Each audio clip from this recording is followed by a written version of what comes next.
Agatha கிறிஸ்டியின் tick tick tick tick. அத்தியாயம் 6. மீண்டும் 7 டயல்ஸ். பண்டில் அவரை கண்ணகல பார்த்தபடி இருந்தாள். கடந்த 3/4 மணி நேரமாய் பண்டிலுக்கு மட்டும் தலைகீழாய் கவிழ்ந்து கிடந்த உலகம் இப்பொழுது மெதுவாய் திரும்பி மீண்டும் பழைய நிலைக்கு ஆகியது. அவள் மீண்டு பேச 2 நிமிடங்களுக்கு மேல் ஆகியது. ஆனால் அப்படி அவள் வாய் திறந்தபோது அவள் ஒரு கிளி பிடித்த பெண்ணாய் இல்லை. சாந்தமும் சூட்டிகையும் கைவந்த சீராய் சிந்திக்கும் திறன் கொண்ட பழைய பண்டில் ஆனாள். எப்படி இவன் சுடப்பட்டிருப்பான்? அவள் கேட்டாள். எப்படி சுடப்பட்டிருப்பாங்கன்னு எனக்கு தெரியல என்று வறட்சியாய் சொன்னார் டாக்டர். ஆனா நடந்திருக்கு. அவன் உடம்புல துப்பாக்கி குண்டு பாய்ஞ்சிருக்கு. உள்ளூர இரத்த கசிவு. அதனால தான் உங்களால வெளிக்காயம் எதையும் பார்க்க முடியல. பண்டில் புரிந்தது போல் தலையாட்டி காட்டினாள். இப்ப கேள்வி என்னன்னா என தொடர்ந்த டாக்டர், யாரு சுட்டது என்றார். சுற்று வட்டாரத்துல நீங்க யாரையும் பார்க்கல? பண்டில் மறுத்து தலையசைத்தாள். விசித்திரமாயிருக்கு என்றார் டாக்டர். சுட்ட குண்டு இவன் மேல பட்டது எதிர்பாராம நேர்ந்த ஒரு ஆக்சிடென்ட்னா சுட்டவன் நிச்சயமா இவனை காப்பாற்ற ஓடி வந்திருக்கணும். அவன் சுட்டது இவன் உடம்புல பட்டதே தெரியாத பட்சத்துல தான் அவன் வராம இருந்திருக்க முடியும். டாக்டர் பேசியதின் உள் அர்த்தத்தை வாங்கிக் கொண்ட பண்டில், சுற்று வட்டாரத்துல ஒருத்தரும் இல்லை என்றாள். அதாவது சாலையில சொல்றேன். இந்த பாவப்பட்ட பைய ஓடி வந்திருக்கணும்னு நினைக்கிறேன் என ஆலோசித்தார் டாக்டர். பள்ளம் ஏறி கேட் கிட்ட வந்தவுடனே குண்டு இவன் மேல பாஞ்சிருக்கணும். அதனால துடிச்சு ரோட்ல விழுந்து உருண்டு இருக்கான். சுட்ட சத்தத்தை நீங்க கேட்கலையா? பண்டில் மறுப்பாய் தலையசைத்தார். வாய்ப்பே இல்லை என்றாள். என் காரோட சப்தம் கொஞ்சம் ஜாஸ்தி. ஓகே. இவன் சாகும்போது எதுவுமே சொல்லல? ஒரு வார்த்தை, வாக்கியம்? சில வார்த்தைகளை கொட்டினான். இந்த சோக நிகழ்வுக்கு வெளிச்சம் போடும் விதமா அதுல எதுவும் உதவலையா? நோ, இவனுக்கு எதுவோ தேவைப்பட்டது. எனக்கு என்னன்னு தெரியல. இவன் நண்பன் கிட்ட சொன்ன எதுவோ ஒன்று. 7 டயல்ஸ் பகுதி பற்றி குறிப்பிட்டான். என்ற டாக்டர் கேசல், இவனை போன்ற வகுப்பினர் போய் வரக்கூடிய மாதிரி பக்கத்துல உள்ள இடம் கிடையாது இது. ஒருவேளை இவனை கொன்னவன் அங்கிருந்து வந்தவனா இருக்கலாம். வெல், அதை பற்றி நாம இப்ப மண்டைய உடைச்சிக்க வேணாம். ஓகே, சமாச்சாரத்தை என் கையில் ஒப்படைச்சிருங்க. போலீஸ் கிட்ட நான் சொல்லிக்கிறேன். போலீஸ் உங்களை சந்திச்சு கேள்விகள் கேட்க விரும்புவாங்க. அதனால உங்களோட பேர் முகவரி எல்லாம் என்கிட்ட கொடுத்துருங்க. சொல்ல போனா இப்பவே என் கூட நீங்க போலீஸ் ஸ்டேஷன் வரைக்கும் வரலாம்னு தோணுது. உங்களை நான் பிடிச்சு வச்சிருக்கணும்னு அவங்க எதிர்பார்க்கலாம். பண்டிலின் கார்லேயே இருவரும் ஒன்றாய் போனார்கள். போலீஸ் இன்ஸ்பெக்டர் மிக மெதுவாய் பேசும் ஒரு ஆளாய் இருந்தார். பண்டிலின் பெயர் மற்றும் முகவரியை கேட்ட மாத்திரத்தில் பயமுறுத்திய பணிய வைக்கப்பட்ட ஒருவரை போல ஆனார் அவர். அவள் சொன்ன அனைத்தையும் மிகுந்த சிரத்தையுடன் பதிந்து கொள்ள முற்பட்டார். கொழுப்பெடுத்த பயலுக, அவர் சொன்னார். இப்படிப்பட்டவனுங்க தான் அவனுங்க. கொழுப்பெடுத்தவனுங்க, கொடூர முட்டாள்கள். பறவையே சுடுறேன்னு பேர் வழின்னு மனுஷங்களை சுட்டுறானுங்க. இப்படி ஒரு தீர்வு சாத்தியமே இல்லை என்று கருதிய டாக்டர், கூடிய சீக்கிரம் இந்த இன்ஸ்பெக்டர் கையிலிருந்து வழக்கு சிறந்த ஒருவரது கைக்கு மாறிவிட வேண்டும் என எண்ணிக்கொண்டார். வாக்குமூலத்தை பதிந்து கொண்டிருந்த தலைமை ஏட்டு, செத்தவன் பேர் என்றார், தனது பென்சிலை நுனி நாக்கால் ஈரமாக்கிக் கொண்டு. அவன்கிட்ட விசிட்டிங் கார்டு இருந்தது. அல்பேனி பகுதியில் வசிக்கும் மிஸ்டர் ரொனால்டு தேவராக்ஸ்னு தோணுது. பண்டில் முகம் சுளித்தார். ரொனால்டு தேவராக்ஸ் என்ற பெயர் அவளுக்குள் ஏதோ ஒரு விஷயத்தை நினைவுபடுத்தியது. அப்கோர்ஸ், ராணி தேவராக்ஸ் வெளியுறவு அமைச்சகத்தில் இருக்கும் பில்லுடைய நண்பன் ராணி தேவராக்ஸ். பில் மற்றும் எஸ் கெரால்டு வேட். கடைசி பெயரை அவள் உணர்ந்ததும் ஏறக்குறைய அதிர்வின் உச்சத்துக்கே போய்விட்டாள் பண்டில். முதலில் கெரால்டு, பிறகு ராணி தேவராக்ஸ். கெரிவேட்டின் மரணம் வேண்டுமென்றால் இயற்கையாய் நடந்துவிட்ட ஒன்றாயிருக்கலாம், கவனமின்மையால் விளைந்த பரிதாபம். ஆனால் ராணி தேவராக்ஸின் மரணம் நிச்சயமாய் படுபாதகத்தோடு தான் இணைந்து நிற்கின்றது. இப்படி சிந்தித்து முடித்ததும் பண்டிலுக்கு வேறொரு விஷயம் நினைவில் ஆடியது. 7 டயல்ஸ். மரணித்துக் கொண்டிருந்த ஆள் சொன்னபோது அப்பெயர் அரலும் புரளுமாய் புரிந்தது. அது ஏன் என்று இப்பொழுது பண்டிலுக்கு தெரியும்.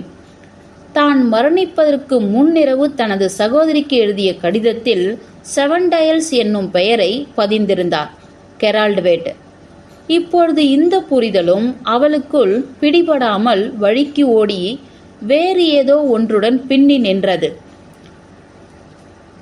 இத்தனையும் மண்டைக்குள் போட்டுக்கொண்டிருந்த பண்டில் தோய்ந்து துவண்ட தினசில் காரின் வேகத்தை தணித்தாள்.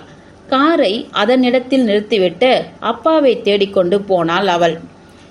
எளிதில் கிடைக்காத புத்தகங்கள் வெளிவர இருப்பதை பற்றி வந்திருந்த விளம்பரத்தை படித்துக் கொண்டிருந்த லார்ட் கேட்டர்காம் பண்டிலை பார்த்ததில் தாளா ஆச்சரியம் கொண்டார். அதுக்குள்ளேயே லண்டன் வரைக்கும் போயிட்டு வந்துட்டா? நான் லண்டன் போகல என்றாள் பண்டில். ஒரு மனுஷன் மேலே ஏத்திட்டேன். என்ன? ஆனா நிஜத்துல நான் அப்படி பண்ணல. அவன் சுடப்பட்டான். அது எப்படி முடியும்? எதற்காக? அது எப்படி முடியும்னெல்லாம் எனக்கு தெரியாது. ஆனா சுடப்பட்டான். நீ எதுக்காகடி அவனை சுடணும்? நான் அவனை சுடல. நீ மனுஷங்களை எல்லாம் சுடக்கூடாது. ச, குரலில் எதிர்ப்போடு பேசினார் லார்ட் கேட்டராம். நிச்சயமா நீ அப்படி பண்ணிருக்க கூடாது. இது எதுல போய் முடியுமோ தெரியுமா? நான் சுடலேன்னு கதறிக்கிட்டே இருக்கேன்ல. அப்ப யார் பண்ணது? பதில் யாருக்கும் தெரியாது என்றாள் பண்டில். நான்சென்ஸ் என்றாள் பண்டில்.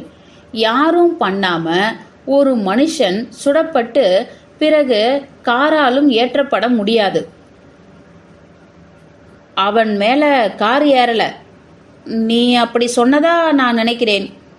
நான் ஏத்திட்டதா நினைச்சதா சொன்னேன். அப்ப டயர் பஞ்சர் ஆகி உடைஞ்சிருக்கணும் என்றார் அப்பா. அது சுட்டது மாதிரி கேட்டு இருக்கும். எஸ், துப்பறியும் கதைகள்ல வரும். நீங்க பிரயோஜனமே கிடையாதுப்பா. ஒரு மிருகத்துக்கு இருக்கிற மூளை கூட உங்களுக்கு இருக்கிற மாதிரி தோணல. ச்சே, அப்படியேமா சலைச்சிக்கிற என்றார் லார்ட். நீயே வந்த, ஒரு ஆள் சுடப்பட்டதாகவும் அவன் மேல கார் ஏறினதாகவும் ஒரு கதையை அவுத்து விடுவ. எனக்கு என்ன ஏதுன்னு தலைக்கால் புரியாது. ஆனா சார அம்சத்தை மட்டும் நான் புரிஞ்சுக்கணும் இல்லையா? எந்த மாய மந்திரத்தை போட்டு தெரிஞ்சுக்கிறதுமா இதெல்லாம்? பண்டில் இயலாமையால் பெருமூச்சு வாங்கினாள். கொஞ்சம் கவனிங்க என்றாள். ஒரே மூச்சில் அத்தனையும் நான் சொல்லி முடிச்சிடுறேன். முடிந்ததும் இவ்வளவுதான் என்றால் இப்ப எரிச்சலா. பின்ன இப்ப படுதுல்லியமா நான் புரிஞ்சுக்கிட்டேன். நீ விழுந்தடிச்சுக்கிட்டு ஓடி வந்ததுக்கு இப்ப காரணம் புரியுது குழந்தை என்றவர் சொன்னார். நல்லதா போச்சு, நான் உன் கூட புறப்பட்டு வராதது. தான் பார்த்து கொண்டிருந்த விளம்பரத்தை மீண்டும் கையில் எடுத்துக்கொண்டார் அவர். அப்பா, 7 டயல்ஸ் எங்கே இருக்கு? கிழக்கு கோடியில் எங்கேயோன்னு நினைக்கிறேன். அங்கே அடிக்கடி பஸ் போவதை நான் பார்த்துருக்கிறேன். அல்லது அது 7 லிஸ்டர்ஸா? நான் அங்கே போனதில்லம்மா. இருந்தாலும் அப்பெயரை நான் சமீபத்தில் எதை பற்றியோ பேசும்போது கேள்விப்பட்ட மாதிரி இருக்கு. எஸ். உங்களுக்கு ஜிம்மி தேசிகரை தெரியுமா? லார்ட் கேட்டர்காம் இப்போது மறுபடியும் விளம்பரத்துக்குள் முழுக்கவும் முழுகி போனவரானார். 7 டயல்ஸ் பற்றி கேட்டபோது ஏதோ தெரிந்தாற்போல் காட்டிக்கொள்ள கொஞ்சமாய் முனைந்தார். ஆனால் இப்பொழுது கப்சிப். பிறகு தேசிகர் என லேசாய் முணுமுணுத்தார். தேசிகர் யாரை சொல்ற நீ? யார்க்ஷயர் பகுதி வாழ் தேசிகர் குடும்பத்தையா? அப்படியெல்லாம் ஏதாவது இருக்கான்னு தெரிஞ்சிக்க தான் கேட்டுக்கிட்டு இருக்கேன். காது கொடுங்கப்பா, இது முக்கியம். அந்த பேப்பரை தூக்கி முதல்ல போடுங்க. பண்டில் பேசிக்கொண்டிருக்கும் விஷயத்துக்கு கொஞ்சமும் முக்கியத்துவம் தராமல், ஆனால் அதை பற்றி சில சமாச்சாரங்கள் தெரிந்திருப்பது போல காட்டிக்கொள்ள முனைந்தார் லார்ட். ரொம்ப முக்கியத்துவம் அளித்து, சில யார்ஷர் தேசிகர்கள் இருக்காங்க என்றாள். என் ஞாபக சக்தி சரிதானா? எஸ், டெவான்ஷெயர் பகுதியை சார்ந்த சில டெவான்ஷெயர் தேசிகர்களும் உண்டு. உங்க பெரியமா சேலினா மணந்து கொண்டது ஒரு தேசிகர் பரம்பரையைத்தான். இப்ப இந்த செய்தியால எனக்கு என்ன பிரயோஜனம் என கத்தினாள் பண்டல். லார்ட் காட்டர்காம் சப்பு கொட்டினார். ஆனா இந்த கல்யாணம் அவளுக்கு எவ்வகையிலும் பிரயோஜனமாகல என்றார் அவர். நீங்க பிரயோஜனமே கிடையாதுப்பா, பிரயோஜனமே கிடையாது என்றபடி எழுந்து கொண்டாள் பண்டில். நான் பில்லை பிடிச்சாகணும். அதை பண்ணுமா என்றார் அப்பா தன்னிசையாக விளம்பர பக்கங்களை தள்ளியபடி. நிச்சயமா அதுதான் சரி. பொறுமையற்று முணுமுணுப்போடு எழுந்து கொண்டாள் பண்டில். அந்த கடுதாசியில் என்ன இருந்ததுன்னு சரியா நினைவுக்கு வரக்கூடாதா என முணுமுணுத்து கொண்டாள் பண்டில். அதை நான் கவனம் கொடுத்து படிக்கல.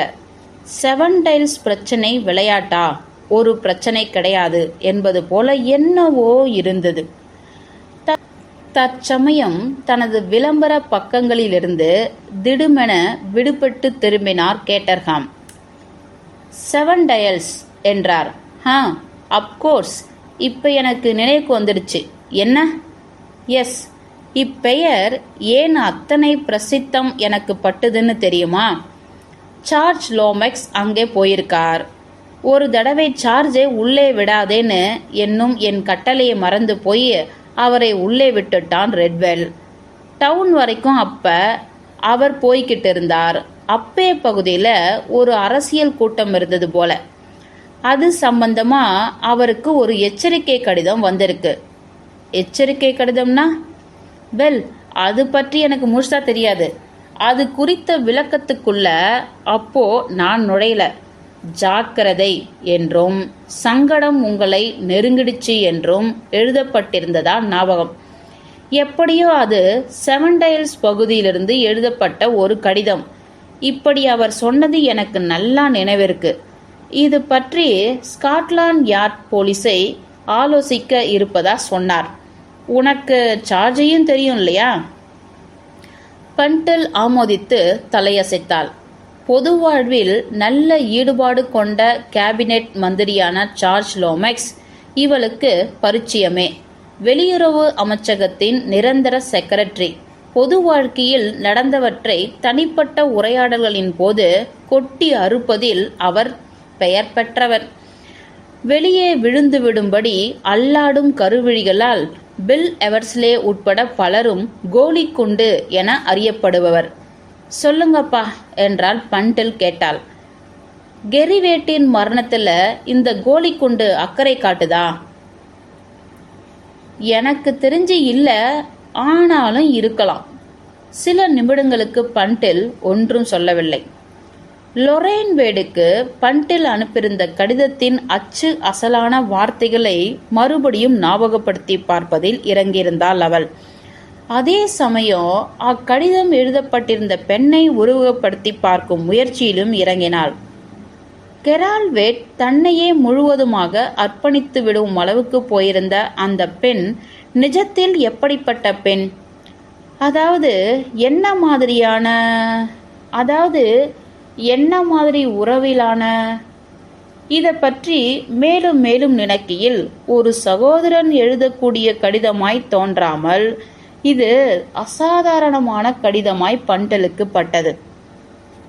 இந்த வேட் பொண்ணு கெர்ரிக்கு மாற்றான் தாய் வழி சகோதரி நான் சொன்னீங்க? திடீரென்று கேட்டாள் பண்டல். எஸ், ஆமாம், அப்படிதான் சொன்னேன். ஆனா கூர்ந்து கவனிச்சா அவனுக்கு உண்மையாகவே, அதாவது நிஜமான சகோதரி போல வரல. ஆனா அவ பேரும் வேட் இல்லையா? அப்படி ஒன்றும் கிடையாதுமா. இவ ஓல்டு வேட்டின் மகள் கிடையாது. ஒரு பொறுக்கிக்கு வாழ்க்கைப்பட்டிருந்தவளை ரெண்டாந்தாரமா ஆக்கிக்கிட்டு ஓடிட்டார் கிழவேட்டு. குழந்தை அந்த பொறுக்கி கூடவே தான் வளரணும்னு கோர்ட் ஆணையிட்டு இருக்கு. ஆனா அதை அவன் பொருட்படுத்தல. அந்த குழந்தை மேல தாளா ஆசை கொண்ட ஓல்டு வேட் அது தன் பெயரிலேயே அழைக்கப்படணும்னு முடிவு பண்ணியிருக்கார். அப்படியா என்றார் பண்டில். இது எல்லாத்தையும் விளக்குது. எதை எல்லாத்தையும் விளக்குது? அந்த கடிதம் பற்றி எனக்குள்ளே விளைந்திருந்த குழப்பத்தை. அவ ரொம்பவும் அழகான பொண்ணு என்றார் கேட்டர்காம். சொல்லிக்கிறாங்க. சிந்தனையோடு மாடிக்கு நகர்ந்தாள் பண்டில். அவளுக்கு முன்னால் பல விஷயங்கள் கையில் எடுத்துக்கொள்ள தயாராயிருப்பதை உணர்ந்தாள். முதலில் பண்டில் ஜிம்மி தேசிகரை பிடிக்க வேண்டும். இதில் ஒரு வேளை பில் உதவிகரமா அமையலாம்.